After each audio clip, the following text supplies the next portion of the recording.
Carl, Sandy, welcome. Thank you. It's so exciting to have you here. I've been meaning to talk to you for a very long time. Well, I'm glad I'm finally here then, Good. in that case. And we want to welcome Marion, your wife. She's hiding away. She refuses to come on, but we're waving to her. Sorry, we have to give her a nod. And to Gary, thank you very much for producing our show. There he is, right on it. And just to give you a bit of heads up, if you want to ask Carl any questions, just pop it on the side and on the comments, and we will get to them. Wendy Shawn says, really looking forward to this, so am I. And Jennifer Lindridge, you've got some of your fans here. People in your book. Hecklers. Yeah, exactly. They're going to heckle from there. But really, I really mean it. Thank you for sharing your time and your thoughts and your work, which we're going to look at, and we're going to unpack a few things. Cool. But for mostly, we're going to start off with this image behind us before we get into the meat of stuff.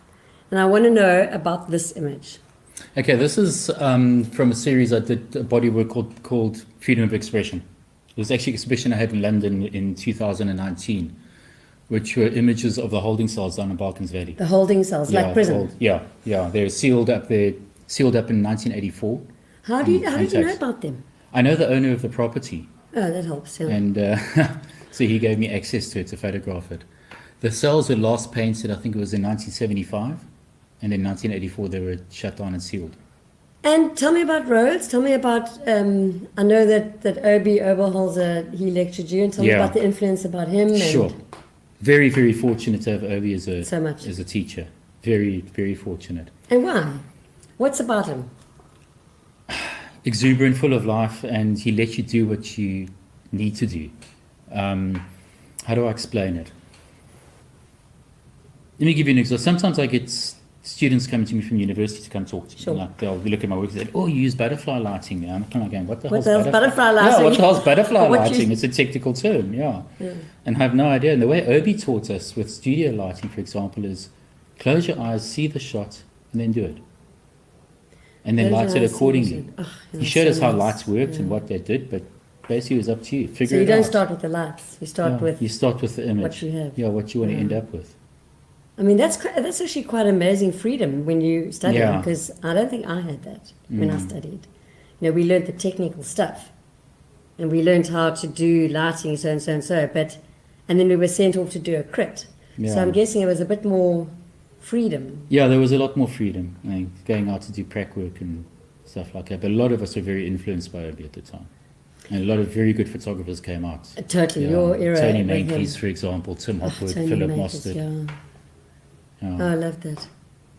And so just going back to those university days, what would you tell someone who's just newly graduated from photography? Doing photography? Well, hopefully they've made the right choice in the first place.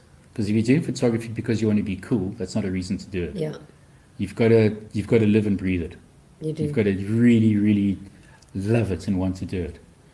And coming out of varsity with a degree in photography is find somebody you can follow, find somebody who can mentor you. A lot of people go out straight on their own. Some make it, some don't. So. And what's the difference between those who do and those who don't, in your mind? Because sometimes being taught at varsity, you're taught the technical side of it, and you're taught to see what you can do yourself in creating and capturing images. But when you go out into the real world, it depends what sort of photography you're getting into. If you're getting into wedding photography, it's one thing. But if you get into commercial photography, there's a lot of things that they might not teach you at varsity about commercial photography. For example, I just invented a new word. You see, he's creative. He's creative. You might be given, while you're being taught photography, your one assignment is to photograph a bottle of beer. But you're given a week to do it. Yeah. You go out into the real world, photograph a bottle of beer. By the way, we need it yesterday. So the deadlines are tighter, it's more real, and there's tricks that you learn along the way in that. So I think it's always good to follow a more experienced photographer in the beginning.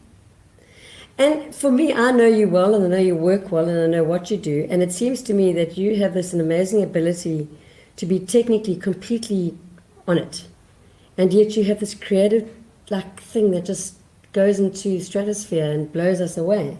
And how do you mix your left and your right brain with that? Good question. First of all, the cameras we get nowadays are so high tech, and so you can get away with just about anything, especially the dynamic range they have of bringing out shadow details and that.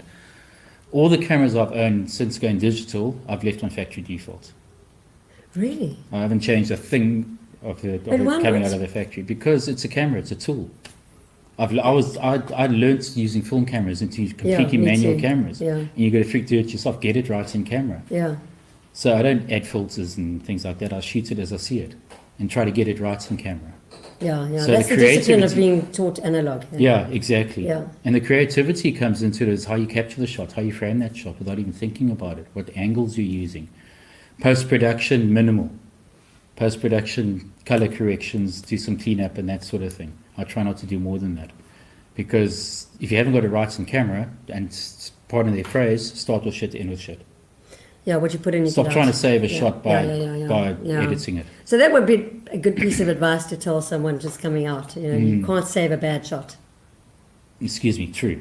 You can't save a bad shot. Yeah, and we've seen so many of that stuff coming out. Like you, I've also done a bit of lecturing and whatever. You like start off, get it right in camera. Exactly.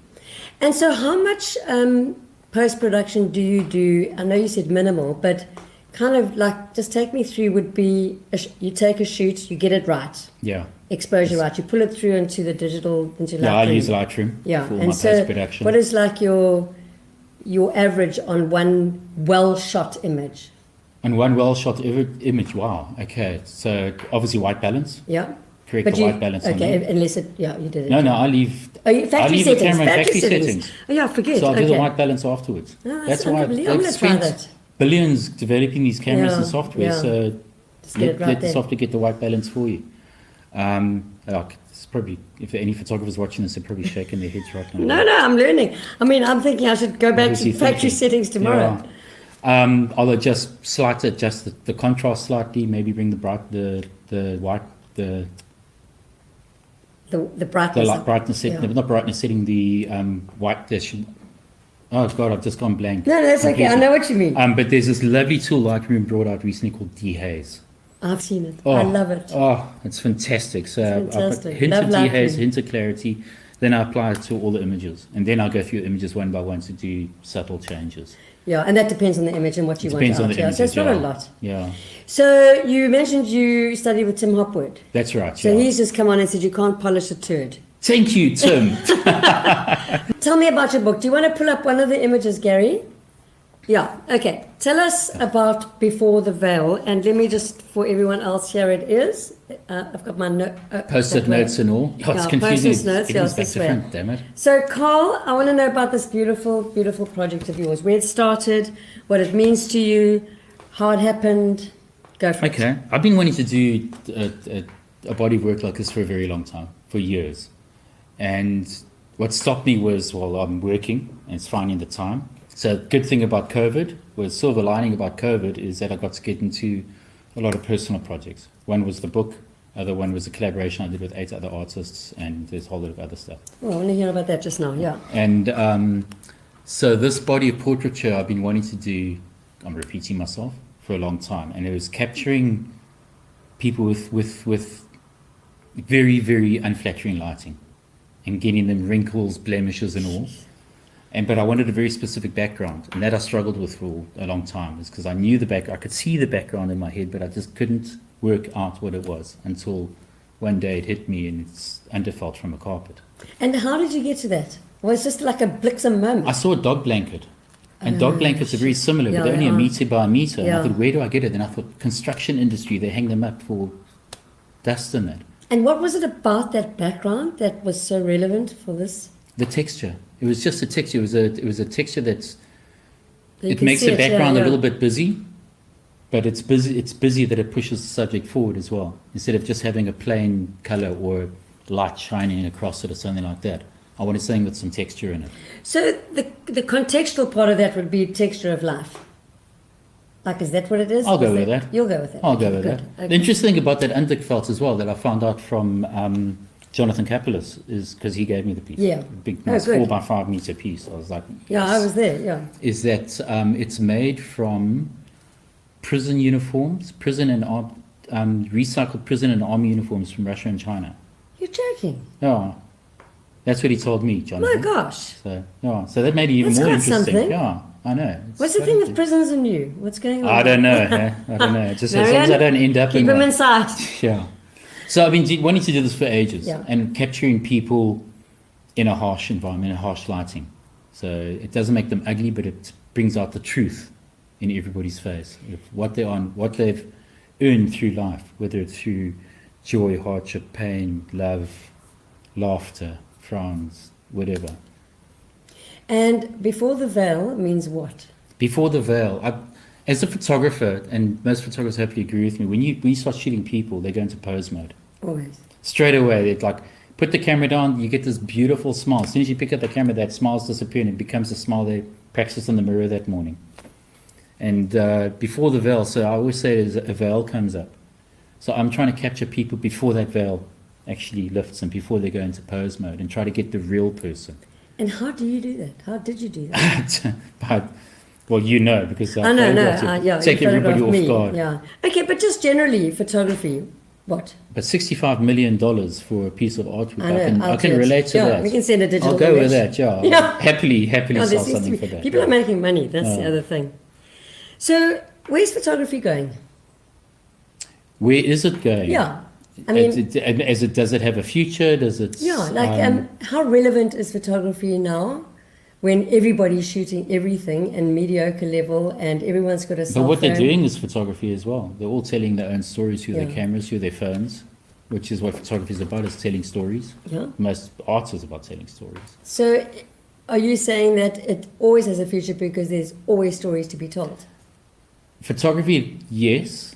Professional photography, that's another question completely. That's also what I want to know. Yeah, that's another question completely. Video is The taking CGI over a and lot. stuff, Yeah, yeah. with reels are bigger than stills at the moment. But I think there'll always be a place for a photographer professionally. For example, weddings. Everybody wants to have photos of their weddings. And fortunately, they always, a habit is to skimp on the photographer and get... Always. And That's don't crazy. forget, after spending 50 to $500,000 rand, 50,000, $500,000 rand in your wedding, all you have left are your photographs to show for it. You've got to use the cheap photography who doesn't know what they're doing. That's what you're The left auntie's with. brother or something. Yeah, exactly. I think also for niche photography, so wedding is one of them. What I do with industrial photography, Yeah. so corporate photography, there'll always be a need for that. But you know, there are thousands of people out there who bought a camera and added the word photography after their name and call themselves Yeah. professionals. I suppose that's with any industry. There's Yeah, always going to exactly. be that. Yeah. But are you saying that there's always place for good quality niche photography? Because we both know that in product photography, you know, the CGI is taking over that. So, you know, Yeah. the skill for that is kind of being lost. Yeah, so it's those areas where CGI can't do it. Once again, I'm going to repeat weddings, what Yeah, I do, yeah, but it's people. mining photography. Yeah. It's a big corporate, it's annual reports, they're doing their CSI work, their corporate social investment work, and things like that. They need evidence, they need photographs of that. Gary, can we put up some of the mining shots? Okay, so before you go to the mining shots, I absolutely love this shot. image. The same person who bought Beyond the Walls and Freedom of Expression. Bought this. Tell me about this image. We bought a 1.5 by 1.5 meter print of that. This is extraordinary. Tell me where this is. And I love what. it. This was taken at a platinum mine, and it's the side of the plant, of the processing plants at a platinum mine. So those are all electrical cables coming down and big pipes that are... Did you shoot that with Hasselblad as well? No, that No. was shot. It was on assignment, and a lot of times when I'm on assignments for clients, I'm shooting for myself at the same time. Yeah, it's And we lovely were thing on to our do. way to the smelter, and I saw them, and I stopped, and I actually took a shot with my cell phone. This is a cell phone No, shot. no, it's not. I took Oh. a shot with my cell phone. I looked at it on my phone. And after I took it, I thought, bugger this, and Put your camera up. got my Nikon out and took the shot. And we carried on walking. I mean, I love the shot. that is, for me, oh man, I just can't stop looking at it because there's so much to it. Yeah, and it all works. The only thing, what I did do is I flipped the image. Upside down. So that the bottom No, is the top. horizontly. Oh, that's when I flipped the image And why did horizontally. you do? Oh, just for ease of viewing. Yeah, because Yeah. people read left to right. Yeah, they do, So yeah. it brings their eye Yeah. up to the top and then across and down. It keeps the eye on the shot. So Okay, I love me this. too. This is quite a recent shot. I didn't realize that. Oh no, this is one I supplied. Yeah, this is a recent one. So shooting underground is is fun. I really, really enjoyed it. It can be challenging. This one I actually lit though. So you brought in lights. Yeah, I brought in 3 lights. Would there But be they're little LED lights little or LED panels about Oh, little so no Godox M1. electricity, So yeah. one behind, one underneath the drill, which I've edited out, and then one from Okay. from they were. that side. So these are LED lights, battery operated. Yeah, they're Yeah, rechargeables. okay. They're Yeah. rechargeables. Yeah. Okay, so you lit this because it was just too dark, or because you wanted It was the drama? pretty. Yeah, it was dark in there, but I wanted to add the drama to it. Yeah, I love that. There's light, but the underground now, since then, there is actually light. You can. Okay, I was going to point to the image. Okay, let's go. There. Over, Oh, your hand now I'm out. But disappears, yeah. at the top there, there's this little stripe. So there's LED Yeah, lighting, and okay. a lot of the mines you go in now in underground are all very, very, very Well well lit. lit with Okay. LED strip lighting in the ceilings. and Okay, so that everything. helps your photography too. Yeah, but it helps them. More importantly, it's a Yeah, lot no, safer. totally, yeah. It's a safety. It's a safety thing, so they can actually Okay. see hazards, for lack of a better word. Yeah, well, Yeah. hazards. It's very hazardous down there. I wouldn't want Yeah, to. Don't you get hello. hot and sweaty and? Very. I get very sweaty. That's a gross point you didn't need to know. Too much But information. look, they control the temperature of the air underground. Yeah. They've got massive ice plants on the surface. They're pumping Okay. crushed ice down to cool the air down. But it still gets pretty hot and cramped. What are they mining for? This is a platinum mine. Gary? Ah, Oh. what's this? This I feels shot like the this in- Karoo. Yeah, this is actually KwaZulu-Natal. Oh, is it? So yeah, Drakensberg. yeah, this is up right near the Mozambican border. I was walking down with a whole lot of ladies down to a natural spring where they're collecting their water for the day. And as I was walking down, I saw these guys herding the cattle. It's another one of those moments, drop to one knee, get the shots, and then move on. It was Yeah, it's just beautiful. right place, right time, right Yeah. timing. Sometimes it's just about being there Yeah. and then having accessibility. Yeah, this print we've also done up to 2 meters across, and it's just spectacular. I've done it in black and white, but this one Yeah, is I a feel colour this is a shot. colour image. In black and white, it's lovely, but in color, it's just Yeah. it looks like a painting. Sure. So that's right. before we go into a couple of other images, I've got a few more questions. What makes Braces himself again. what makes a superb, brilliant, sublime photographer? What is it? What makes a good photographer? Yeah. What are the components? I think the most important is having the eye. Having Is it the something eye you're to born able- with, or- I think so. You can get taught it at varsity or going to study on what to look for, but Is a it lot in of your people DNA? have it naturally. Yeah. An example of a photographer, a local photographer, she's moved away now, was Nikki M. Nikki yeah, Marishish yeah, Kill. yeah. She came to me, she spoke to me when she first wanted to do photography. We're talking, I was still in Parliament Street, so we're talking 10 years ago. Yeah. Left her job, bought a camera, she wanted to be wave, and I just rolled my eyes. And, oh, God, another one. But she's good. She's brilliant. Very good. She has an eye. She is a phenomenal photographer. So it's that eye. So it's something Yeah. you're born with, and then you cultivate more. Yeah. Okay. It's the ability to look through your camera and see that image without even thinking about it, or just walking around and you see something that, because when people walk around, there's a lot of peripheral noise that's happening. So when I'm looking at Marion right now, but I can also see the lights, I can Yeah. see the green As photographers, screen we do. and Gary on the side. Yeah. But what you need to do is that you need to cut all that out. And sometimes, like with photography, sometimes it's not always what you photograph, it's also what you don't photograph. Yeah, totally. There's that famous photograph during the Vietnam War of a demonstration of a girl holding a flower. Against the guy with the Against the guy with I the know that right image. shield. It's amazing. If you had to crop off the guys with the right Yeah. shield, and it's just a girl holding a Yeah, flower. no, it's amazing what you don't show and what you do show. Yeah. I remember just going back to what makes a good photographer is Annie Leibovitz spoke about why she thinks she's so successful. It was because when she was a child, she used to go on these long road trips, and she used to look out the window. So her whole life she was framing through a Through window. a car window. So That's interesting. I haven't it's heard a that true before. story. She said all the time that they went on these long. She was seeing things through the window, so Sure. she was framing. Yeah. Amazing. And that's what it's about. It's Yeah. framing and cropping. Yeah, it is that. It's framing within a frame. Yeah, I mean it's interesting. I think you are born with something, and you either let it escape or you take it and run with it like you did, or have, or do. The people that you photograph must get a sense of pride that you're there capturing them, or is it a hindrance for them? It wasn't a hindrance. The one thing I tried to do is not get in the way, Yeah. because production must continue. Yeah. Production must Yeah, stop yeah, it because I'm doesn't there. stop. But Do here they- they were servicing the machine, so the machine had stood still, and I put it well, That on ran. that Yeah. side, I'd lit it. So there I used one of my external lights.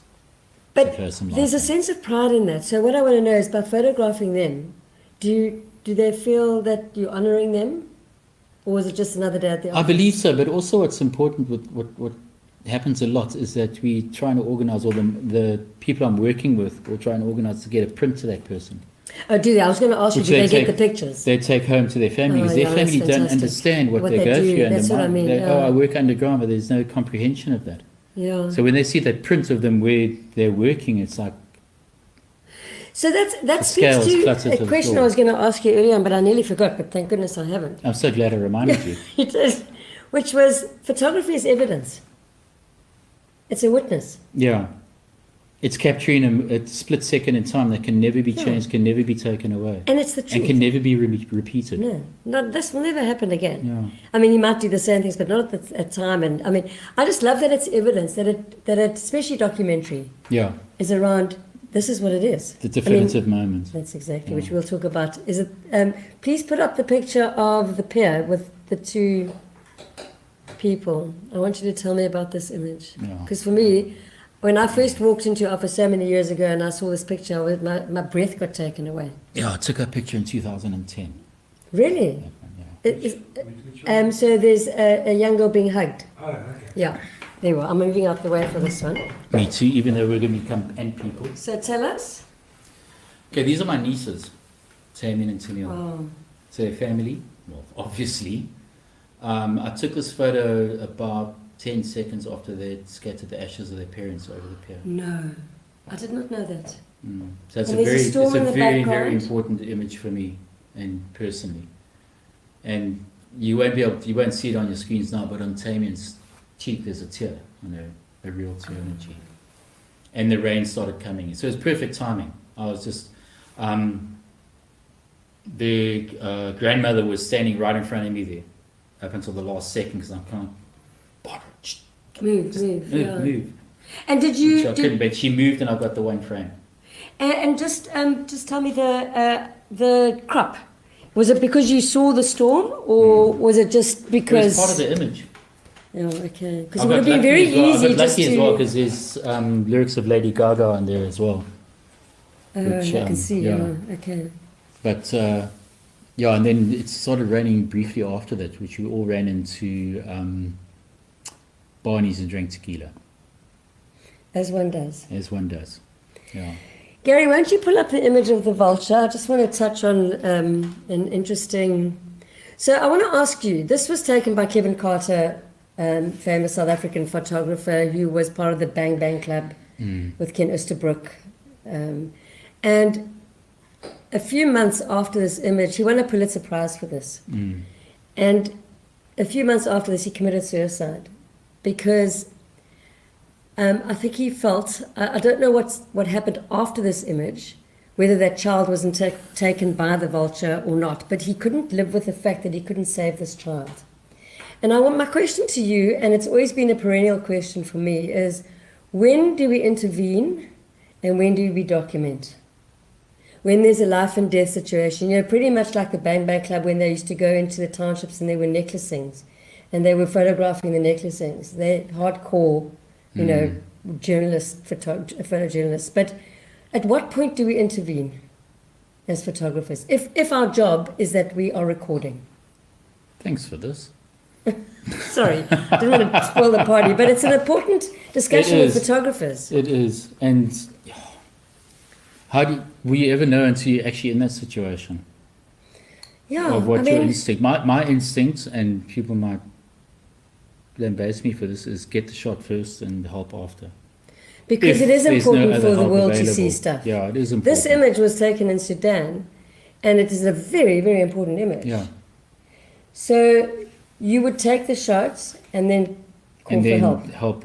help how I can to that Yeah. afterwards. You would- If there's no other I help would do the around. same. I don't Because think I that's think you our nailed job. it. You nailed it. It is so important to get that image out there, so that to get that communication out to the rest of the world. It is, because is we wouldn't have known happening. that Because that is stuff. hectic. That's hectic. So the reason, so Kevin Carter lived with this guilt, but I read that, and I hope this is correct, that he couldn't intervene because there were soldiers with guns on him, and they would have shot him or shot the child. So, and he could, I mean, he must have had terrible PTSD, etc., etc. But anyway, it was just a question around how, to what level do we observe and document, and to what level are we human beings? And you saying there's both. It is a mix. Yeah. It's like you've got a job to do as well. Yeah. But your sense of right and wrong has to come into it at some stage, because that's stronger. Yeah, I mean, because some images that we've seen, the war stuff, I can't do war stuff. I'm not a war photographer, but I've spent hours looking at Ken Oosterbrook stuff and understanding it, and it's just not part of my makeup. But but it's such important work. No, I haven't been put in that situation. Yeah, so no, I haven't either. I don't know what I would. Yeah. Hopefully, I would get the job done. Yeah, it's important. Oh. Okay, thanks, Gary. Take us to wherever you want to. Okay, go back. No, wait, first we have to go. Go back. We're not ready for that image. Oh. Sorry. No, it's my bad. Not My your bad. fault. There you go. Tell us about that. Nice. Greener pastures. Oh, yes. Well, Valley of Desolation. Gosh, but that's when it's so green. This was quite a few years ago I took this shot. And underestimated the weather because I was in t-shirt and shorts and froze my Freezing. off. Freezing. Yeah. Funny enough, when I took this shot, this has got a very Lord of the Rings feel to it. Yeah, it does. It's like quite ethereal. And just after I took the shot, 20 seconds after the sun had dipped down and everything was orange. And it was a quintessential sunset beauty and all But the this rest is of it. more dramatic But for this me. is better. Yeah. I prefer this one. So a lot of your instinct and talent is around timing. You probably don't know it, but you instinctively know it. When to shoot and when to wait. And I think, oh, there it is. Oh, that's So the next like, one. that's Okay, I'm like with you. seconds or minutes later, Yeah, that's very beautiful. where the sky is more important than anything else. Okay, so probably my last question is, what is it exactly that we do as photographers? What is it exactly? If you had to explain to an alien, what's the point of photography? Oh, wow. Are we talking alien from another country or from another planet? Someone who Okay, doesn't know me. I'm just trying to avoid the answer for a minute. You're only thinking. Like, what's the point? To record. For what? To record moments in time. Prosperity, for storytelling, memories. And do we do it for ourselves, or do we do it for others We always do it for ourselves. first? Yeah, first. Yourselves first. Everybody's inherently selfish. Everybody. Yeah. And yeah. then if they can make a buck out of it, then it's Then it's nice. Then it prosperity. becomes Yeah. our job. Then it becomes our job. Yeah. And so what did he Peter's say? right. Peter's amazing how many great photographers. That'll be you too, Peter. Yep. Yeah, yeah. And Tim? And you? Oh, no, well, at least I knew what I had. And it's, you had scanned. Okay, well done. Oh, shit. Oh, so Tim did scan them. I was hoping. God. I was hoping he had. Okay. Yeah. Well, it's the same as your hard drive collapsing and you don't have copies. Yeah. Nowadays with digital, like people say, what if you get robbed? They can take it. I got mugged in New Brighton, and they stole my camera. In England? No, here. Oh, in this New Brighton. In Eastern Cape. Sigh. Sigh. I was shooting for Coca-Cola, and while I was getting the one image, I got mugged. Myself and Oh, that's terrible. And Lon Wabble. But what I did, and the police chatted me afterwards saying, if these were pros, you probably would have been shot. Before I gave them there, I took my cards out, the camera. I said, I'm keeping these, I want my photos, and I handed over the camera. And that's just everything can be destroyed. You can lose everything, your equipment, everything, but your images, once they're gone, they're gone. Yeah. Like what happened to Graham and to Tim is just terrible. So, so keep the cards and keep the images, because I can replace everything else.